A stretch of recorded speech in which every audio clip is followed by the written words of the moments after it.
All right, I've been meaning to make a video on this for a while. I'm skipping the usual intro. Would appreciate it if y'all do subscribe. I'm grinding for 13K subscribers, but I've been meaning to make a video on this for a while. And I think it's been confirmed kind of today. Last week when we got in-game Paulo Banchero, he had the exact same animations as in-game KD. And I didn't think it was a huge deal at the time, although it kind of was one of those things. It's kind of a big question mark. Like, it's a little bit worrisome that we got our second in-game with the exact same animations as the first.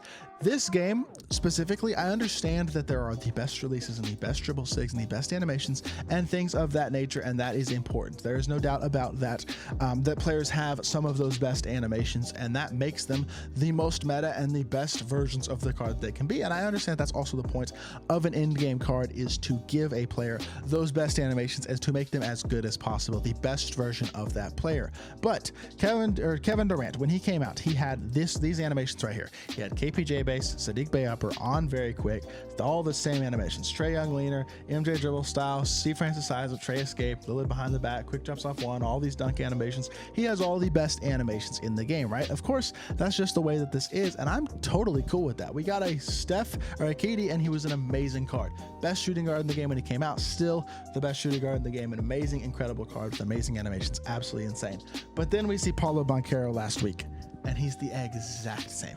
And when I say the exact same, I mean the exact same. He's got the exact same animations across the board, literally to a T, copy and paste on everything. Now, I understand he's a different player, he's a different position, he's got a different player, but a lot of stuff. He plays the exact same in the game. He's also 6'10", by the way. They're the same height. They're basically the same card, just in different positions.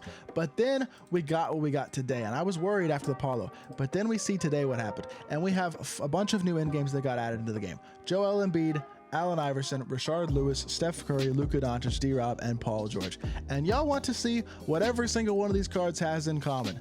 Every single one of them has the Kevin Porter Jr. base, and every single one of them has the Saddiq Bey upper on very quick. Every single one of them has the Trae fade. Every single one of them has the Kawhi Leonard motion style, Michael Jordan dribble style, Steve Francis size up, Trae Young escape, Damian Lillard behind the back, quick drops off one, Ben Simmons dunk package. They all have the exact same animations. To a T, they're the exact same card, just in different player builds, different heights, different players' skins, but they're the exact same card. And that takes away the originality and the creativeness from this game. And I really do think that's a pretty big issue. And it's a huge turnoff. Like last year, it was a big turnoff with end games because they all had set shot 25 or base 3. If y'all remember that, they all had that. They all had the Curry slide or the Trae escape. But at least there was a little bit of originality, a little bit of difference with the cards. They maybe got their own upper. They got different uppers. We're seeing cards with Carmelo upper and Kawhi upper and a few other uppers as well. And also, people still used invincible versions of certain cards instead of end games as well. For example, Michael Jordan, Tracy McGrady, Kawhi Leonard, Luka Doncic. People were using their invincible versions, Taco Fall, guys like that instead of the end games, because the invincible versions were still great cards and kept the originality of those cards. This year is even worse because all of these cards are the exact same.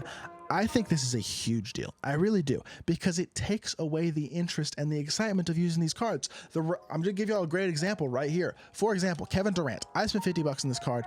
I don't exactly regret it. I probably won't buy any more of these players except for maybe Taco or Yao at the end of the year. I did buy Wemby as well, but that's because he's 7'5" at the small forward position. By the way, this card, best card in the game, doesn't have KPJ base, Saddiq Bey up around very quick. He still has some of the same stakes and stuff, but at least his release is different. And that's the most important thing, is the releases, I think. I think if you give damn near every card one of like a few size ups, Steve Francis size up, D-Rose size up, a couple other size ups, Darius Garland, Donovan Mitchell, whatever, and then you give every card Trae Young escape, John Wall escape, or Steph escape, and you give them Lillard behind the back or Levine behind the back, and you give them basically a mixture of those SIGs to give them the best SIGs in the game. I'm totally cool with that. Just give us different releases. Give us KCP base, Kyle Kuzma base. If a player has a good base of their own, let their base stay the same. Like if we get an in-game James Harden, give him his own release. If we get an in-game J.R. Smith, give him his own release. If they already have an elite release, that's fine, but you can change it up between Montrezl Harrell base, KPJ base. KPJ base is great. We can have it on some cards. I don't know. I don't want it on every single card. All these cards can have different animations and be different, I think, and I think that's a big deal that they have not made. But back to my point, Kevin Durant, a 6'10" shooting guard. Absolutely elite, incredible card. You know who the collector level reward is that was announced today is? Another 6'10" shooting guard with the exact same animations. So the collector level reward for collecting every single card pretty much damn near in the game this entire year, spending a ton of money and a ton of time grinding on the game, is another 6'10" end game shooting guard. The exact same card as Kevin Durant, just in a different skin, a different player build, the same height. I mean, they're the exact same card basically. They're just in a different skin.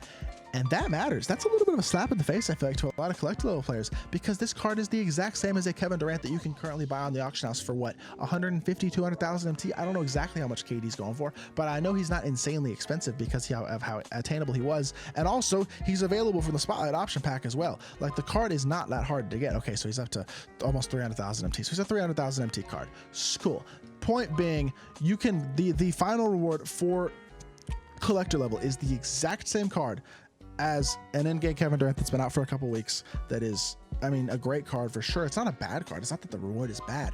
It's that it's the same. There's no originality with these end-game cards, and it's going to get worse and worse as we progress through the next 5 or 6 weeks of content, because we're going to continue to get content into August, because 2K24 won't come out until September. So we have almost, I mean, we have over another month of content. We have another 5 or 6 weeks of content, basically through Season 8, at which point content will end at the beginning of Season 9, I'm sure, like it has the last couple of years. But we're going to continue to get cards. We're going to continue to get 3-4 end games a week, probably a newer end game or 2 on Tuesday. We're going to get a few on Friday. We got 3 today. We're going to continue to get a ton of end game cards, and if they're all the exact same, it's going to take away the hype, because there's no difference in using a Kareem Abdul-Jabbar or a David Robinson or a Shaquille O'Neal or a Hakeem Olajuwon, etc., at the center position or the power forward position. Everybody's just going to be using Taco and Yao because they're tall, and then whatever other tall players they want to use. But it doesn't, there's just no originality. There's not going to be a difference really all that much of it is between Luka at point guard or James Harden at point guard.